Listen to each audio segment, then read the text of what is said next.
Dear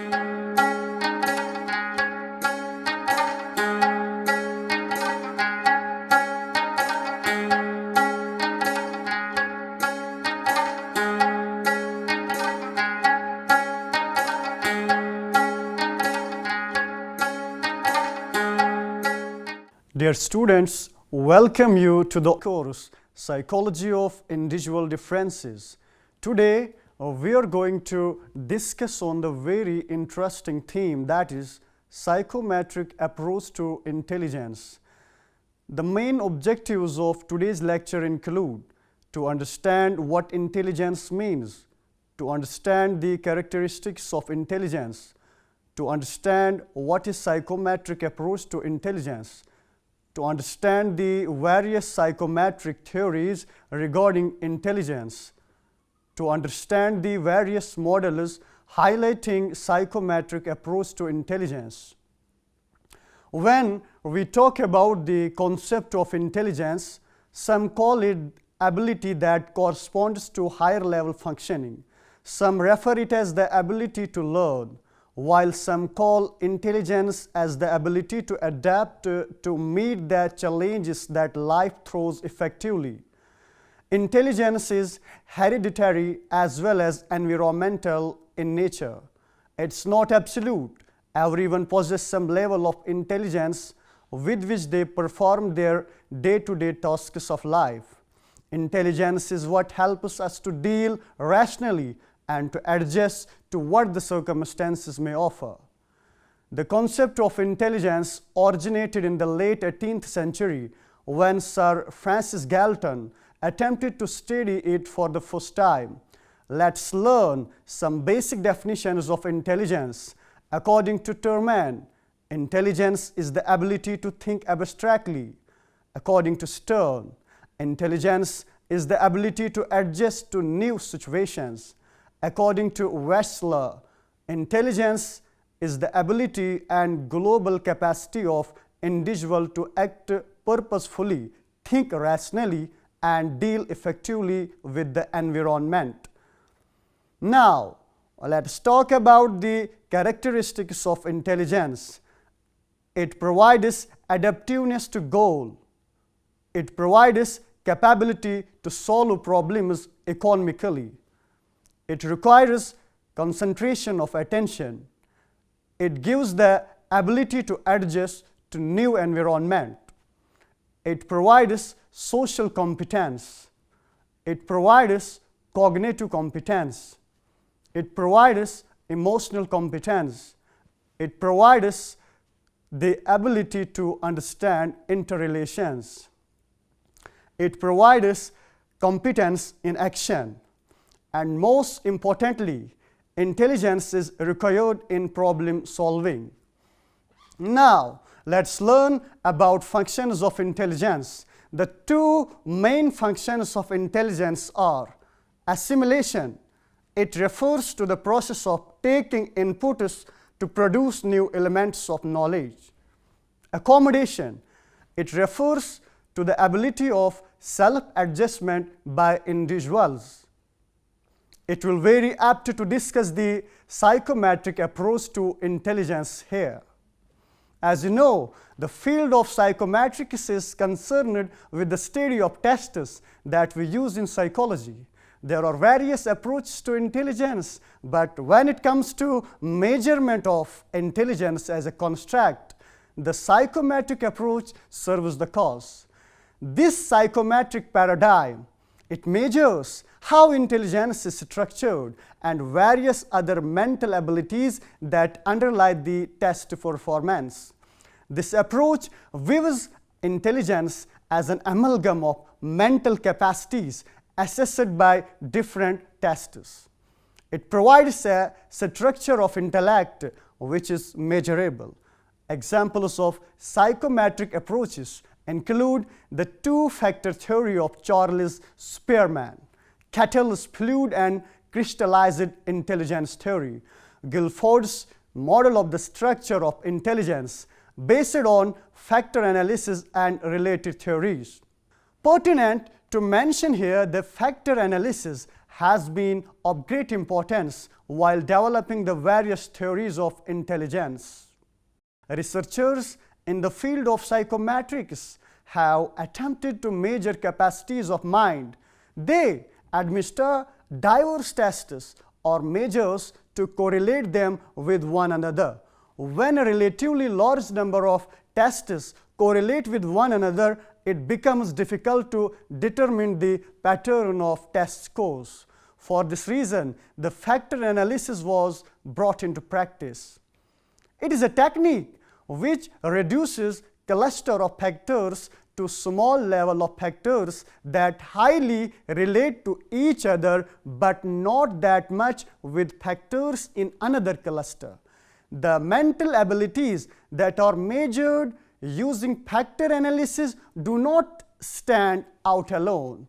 Some abilities in one way or the other have something in common, like G factor that's there in all the capacities, say for example mathematical abilities and verbal abilities. For this reason, there is a major controversy among psychometricians regarding whether intelligence is specific or general ability. Intelligence as general mental capacity. Charles E. Spearman gave one of the first theories of psychometrics.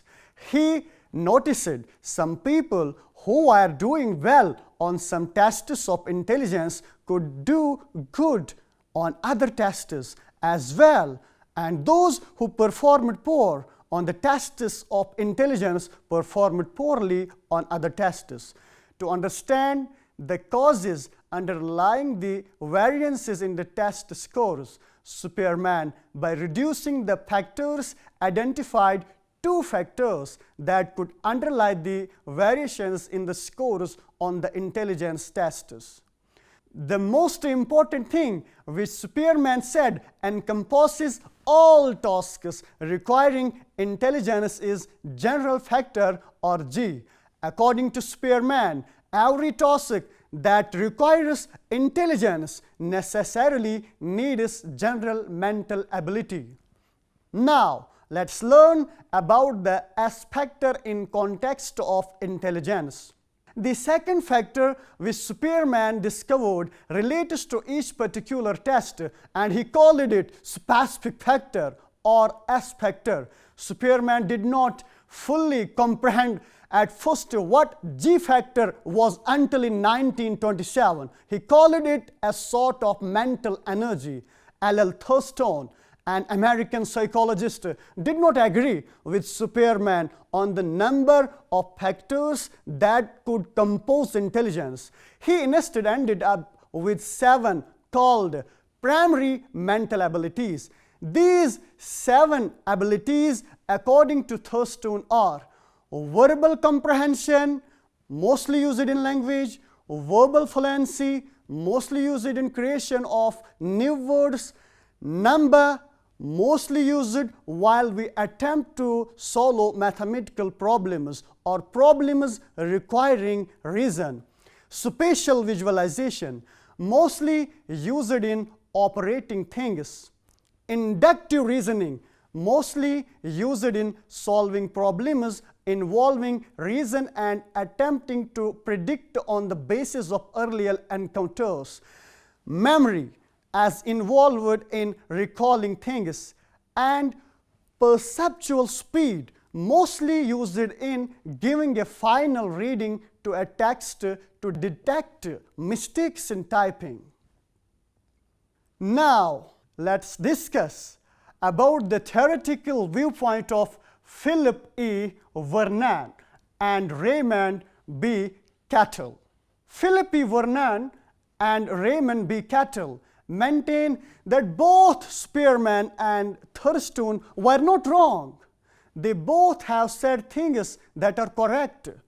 Vernon and Cattell were of the view that the mental abilities come in hierarchy. If we look up to their nature, with G ability being at the top, followed by slow tapering capacities, and this hierarchy ends up at particular capacities as Spearman had mentioned them.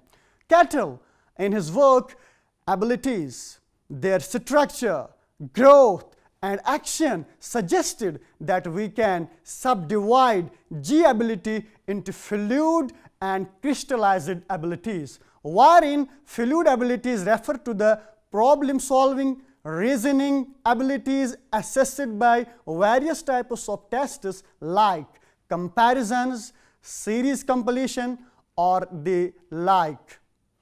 In the same way, he defined crystallized abilities as those abilities which are themselves carved out of the fluid abilities and include knowledge of words, language, and understandings about various other particular areas and general information.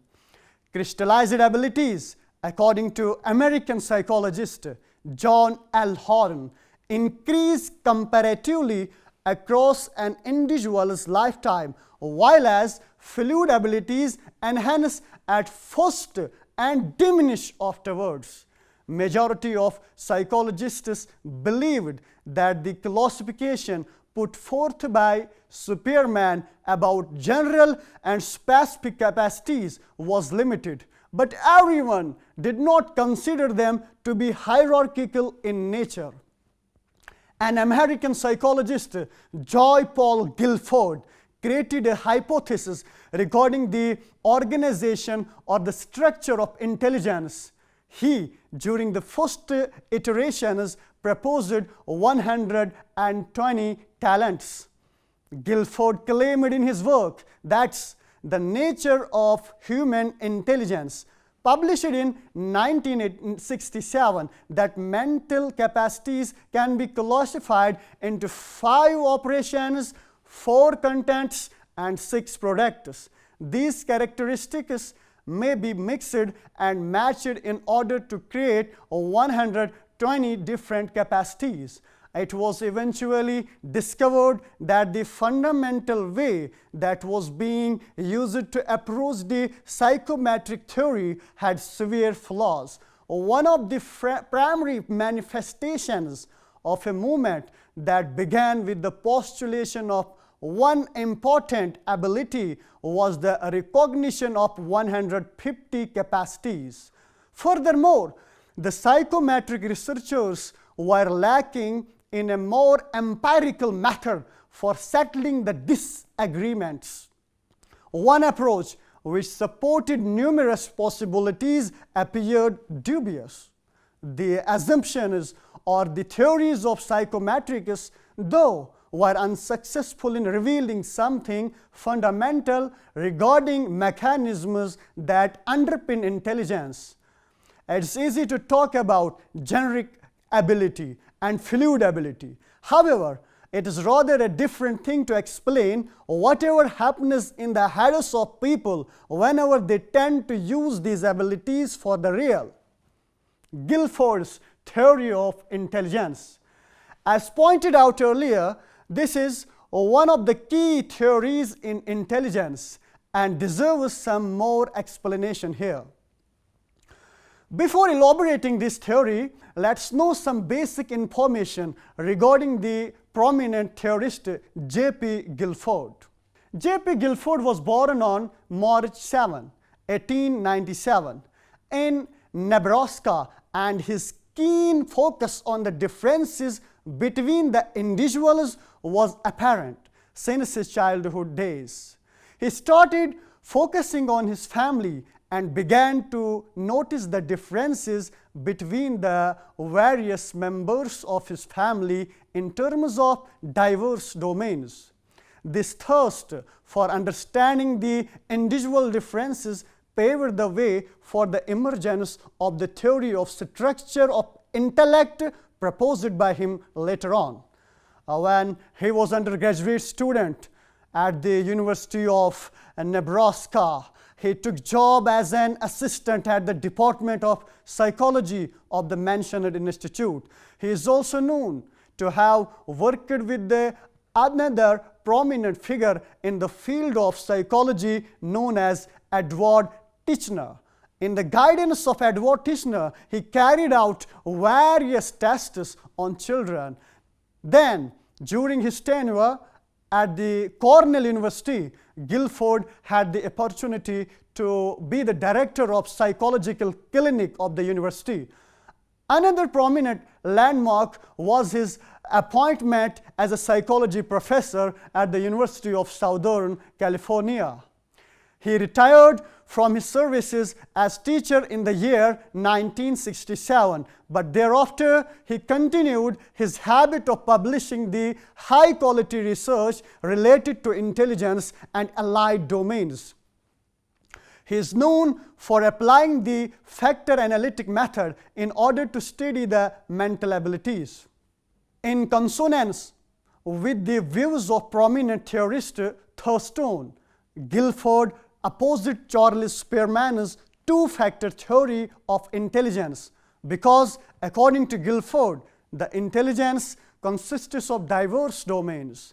In 1956, he gave the first version of the structure of intellect SOI model, a detailed description of which becomes necessary.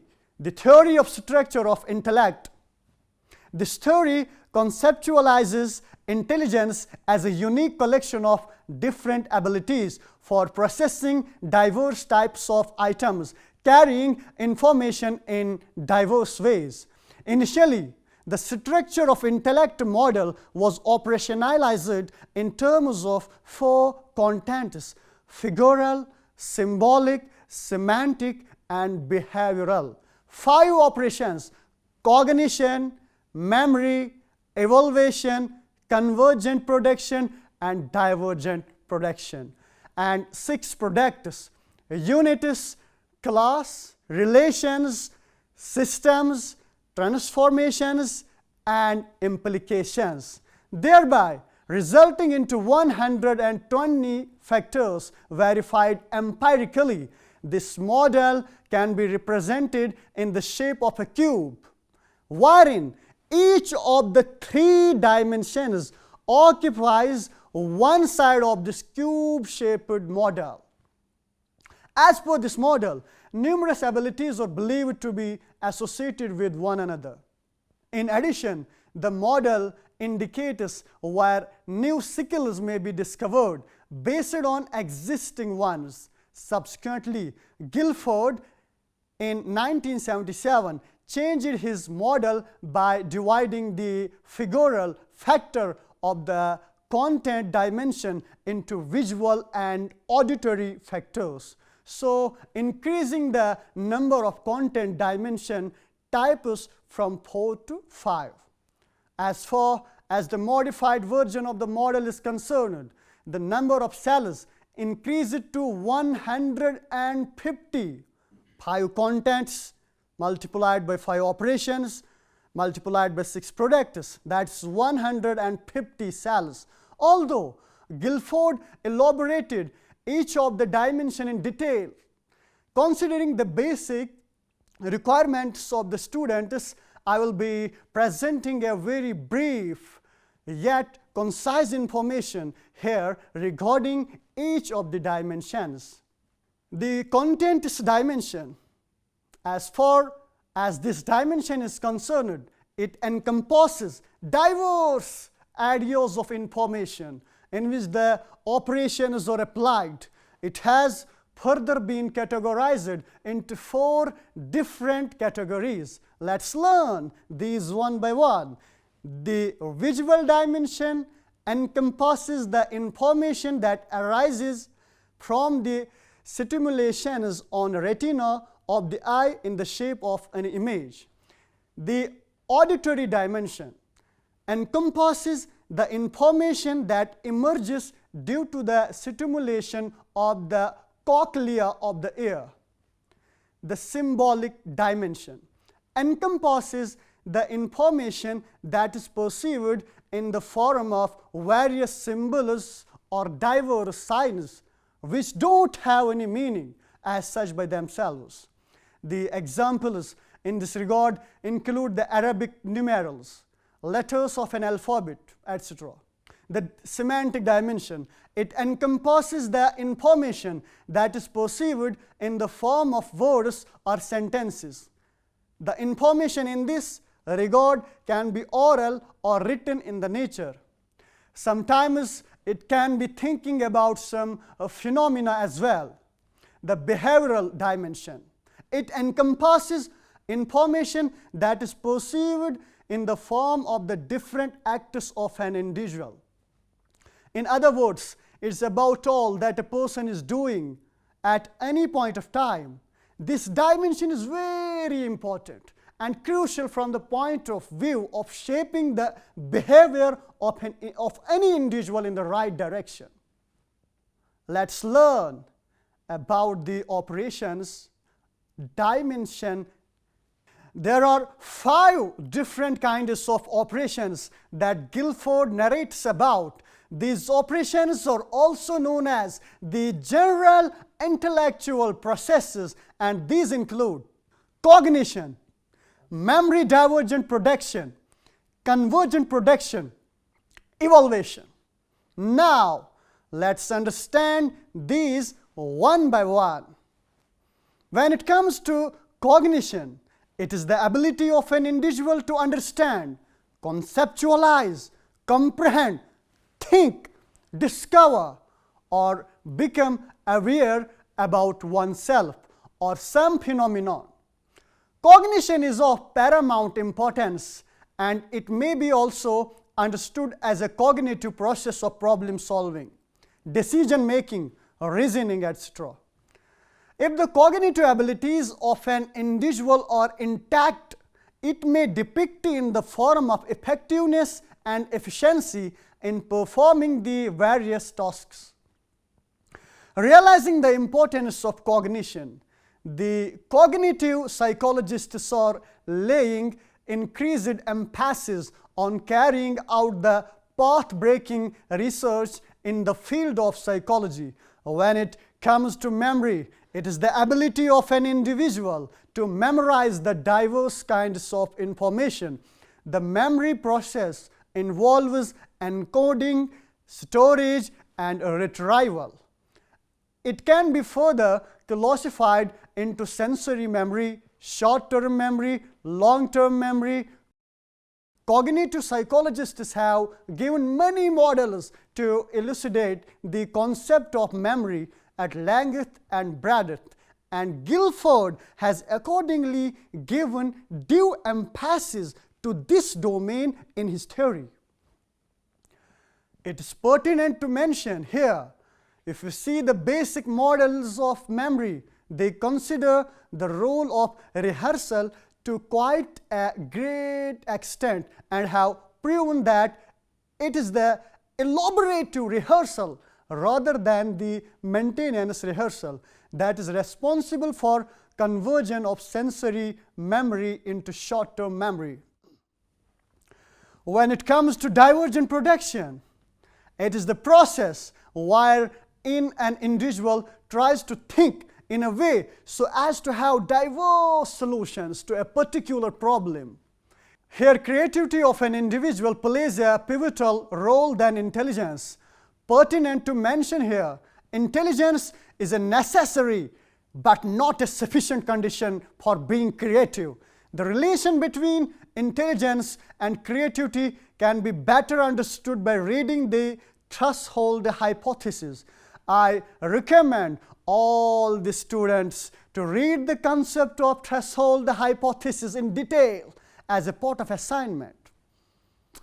When it comes to the convergent production, it is the process wherein an individual tries to focus on a particular solution to a problem. Here, intelligence of an individual plays a tremendous role. Lastly, when it comes to the evaluation, it can be understood as the process wherein an individual judges whether the answer to a particular problem is valid or not. Dear students, I hope you have clearly understood what operations and contents are. Now let's understand what the product dimension of the Guilford's theory states. As the name indicates, this dimension can be defined as the outcome of applying the operation to any specific content.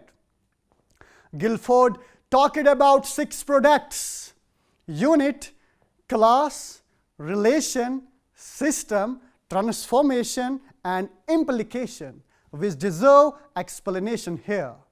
The unit domain represents one single item of the information. The class domain represents a set of items which have some attributes in common.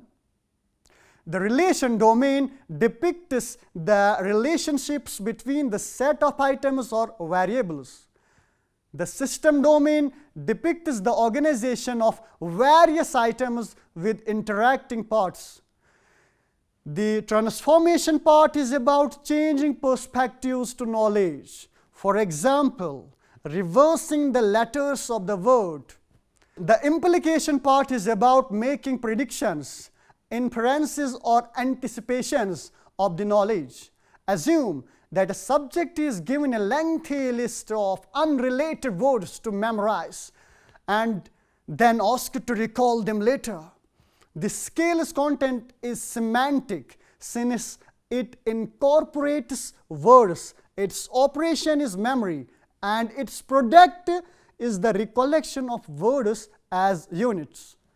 Dear students, hope you have understood the Guilford's theory of intelligence. Now, lastly, let's understand the Carroll's 3-stratum model. The researchers in the field of psychometrics continued providing assessments regarding abilities from suppose 100 years in their quest to define the nature of intellect. The numerous activities they used are likely to have left no stone unturned. John B. Carroll in 1993 made use of many methods, specifically the reduction of factors for reanalyzing almost 460 multiple clusters of data collected by academics all over the world between 1935 and 1980 for compiling or synthesizing the outcomes of previous findings. The research that Carroll came up with led to an integrative intelligence model that incorporates components of the Spearman, Thurston, and Cattle Horn models. The 3-stratums hypothesis of cognitive capacities proposes 3 tiers of mental capabilities in a hierarchy. At the top is general, followed by broader abilities like learning and memory, and at the bottom of hierarchy are narrower abilities. Even though the models of the psychometrics are central in the field of intelligence assessment, but they have been criticized on some grounds as well. One of the major criticisms is that these models are limited to the assessment only and focus on the scores that are obtained on the intelligence tests, which is so superficial that the other main abilities due to which people are able to score on an intelligence test are not focused much upon.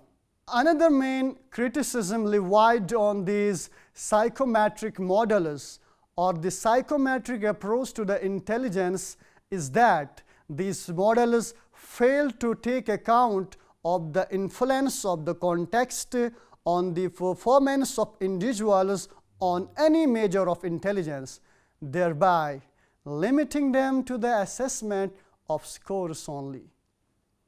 Thank you, students. That's all for today.